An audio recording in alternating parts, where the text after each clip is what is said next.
Hi guys, இந்த practice செக்ஷனில் என்ன பண்ண போகிறோன்னா, யூசர் டீம் 11 பிளேயர், சிபியூவில் ஒரு பிளேயர். போன வீடியோவில் அதான் பண்ணியிருந்தோம். என்ன பண்ண போகிறோம்? ஆஹா, அது மாற மாட்டேங்குது.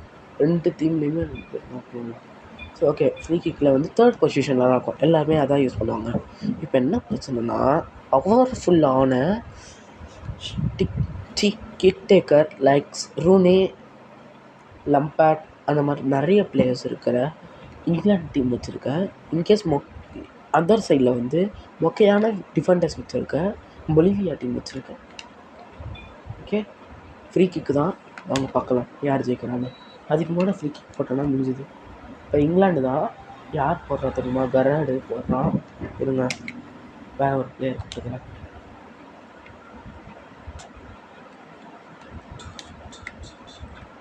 அந்த அதுக்குள்ளே போயிடுச்சுன்னா முடிஞ்சுது மேட்ச்சு.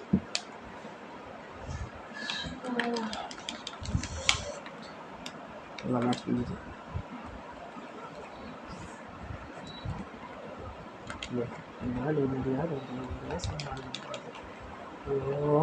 திருப்பி அடிச்சு விட்றாங்க அந்த சைடு. கோல் கீப்பர் ஏன்டா ஓடி வரான்? அவனோட ஃப்ரீ கிக் எடுக்க போகிறான். செகண்ட் பிளேயர் தூக்கிட்டு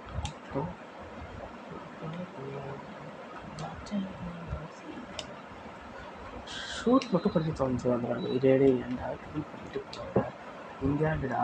அப்புறம் உங்களை திருப்பி கையில் பூச்சி தொலைஞ்சிட்டாண்டா. யாரா நீங்கள்? இன்கேஸ் இப்போ வந்து ஃப்ரீ கிக்கு வந்து இங்கிலாந்து எடுக்கலைன்னா திருப்பி இங்கிலாந்து வந்து பொலிவியாவை கேப்சர் பண்ணும். பிரிட்டிஷ் எம்பையர்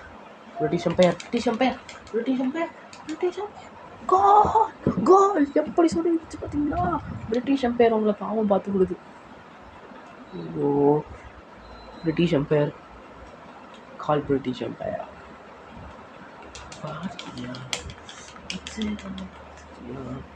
வாட்சி திருப்பி விசிட்டிருப்பாங்க.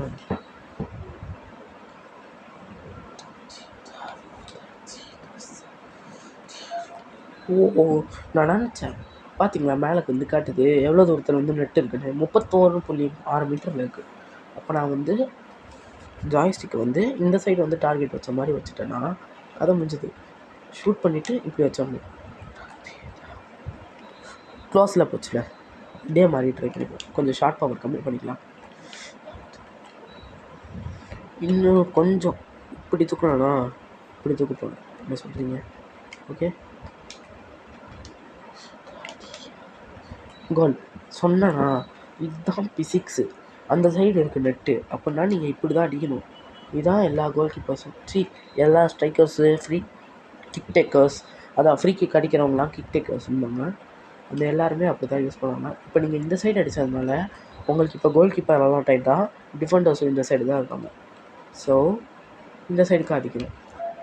கோலா இது எந்த டீம்னு இல்லை. நான் பொலிவியா வச்சு ஆடினா கூட இதே டாக்டிக்ஸ் வச்சு ஆடினா போதும், ஜெயிச்சிடலாம். ஃப்ரீ கிக்லாம் நீங்கள் மண்ணு. இன்னொரு பாட்டி மேட்ச்சில் ஃப்ரீ கிக் வரட்டுமே. கோல் கீப்பர் கதற வரும். இந்த சைடு வரும், கோல் அடிப்போமே. எப்படி ஈஸியாக தொட்டான் கோல் கீப்பர். இந்த சைடு அடித்தோன்னா பாருங்கள், 3 ஃப்ரீ கிக் எடுத்துட்டேன். நெக்ஸ்ட் வீடியோவில் வந்து என்னால் முடிஞ்சது தான் பெனால்ட்டி ஷூட் அவுட்டுக்கு இருக்கிற ட்ரிக் சொல்கிறேன். இது வந்து இந்த ஃபீஃபான்னு இல்லை, எந்த ஃபீஃபாவில் வேணாலும் யூஸ் பண்ணிக்கலாம். FIFA 23 மட்டும்தான் இருக்குது. அதுக்கப்புறம் எல்லாமே FC தான்.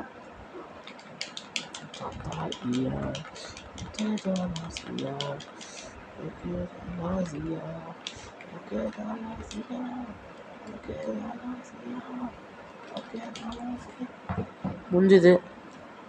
இதுவும் நிறைய வீடியோஸ் எடுத்துருக்கேன். கொஞ்ச நாள் எல்லாமே போஸ்ட் பண்ண பார்க்குறேன். இல்லை இப்போ வந்து இந்த சைடு இருக்கிற மாதிரி வச்சு பார்ப்போம். ப்ராக்டிஸ் டைப்பில் போயிட்டு ஃப்ரீ கிக் லொக்கேஷன் வச்சுக்கலாம். இப்போ போய் பார்ப்போம் எந்த லொக்கேஷனில் வருது. இப்போ என்ன பண்ணணும்னா அதே சைடு தான், அதனால் அதே சைடில் வச்சு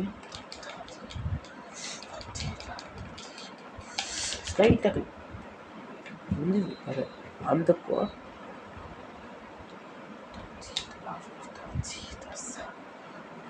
இன்னும் கொஞ்சம் க்ளோஸ் வந்துருக்கலாம்.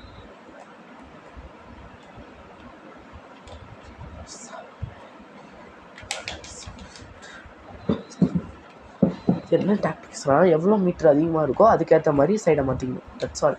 அதுதான் டாக்டிக்ஸ். சைடு எல்லாத்தையும் மாற்றிக்கணும். இப்போ நான் சைடு ரொம்ப வச்சிட்டேன், பவரும் ரொம்ப வச்சிட்டேன். அதனால தான் இப்போ வந்து நான் தோற்றுறேன். இப்போ இன்னும் கொஞ்சம் பவர் அதிகம் பண்ணியிருந்தாங்க இன்னும் கோல். இது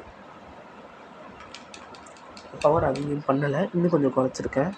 இன்னும் கொஞ்சம் அதிகம் பண்ணேன். ரொம்ப அதிகம் பண்ணிட்டேன். இப்போ கோல் விழாது. கொஞ்சம் பிசிக்ஸை கலந்து வச்சு தான் இதெல்லாம் அடிக்கணும். இப்போ நான் இப்படி ட்ரை பண்ண போகிறேன் guys. ஈஸியாக அடிச்சிட்டாங்க. சரி guys, நெக்ஸ்ட் வீடியோவில் பார்க்கலாம்.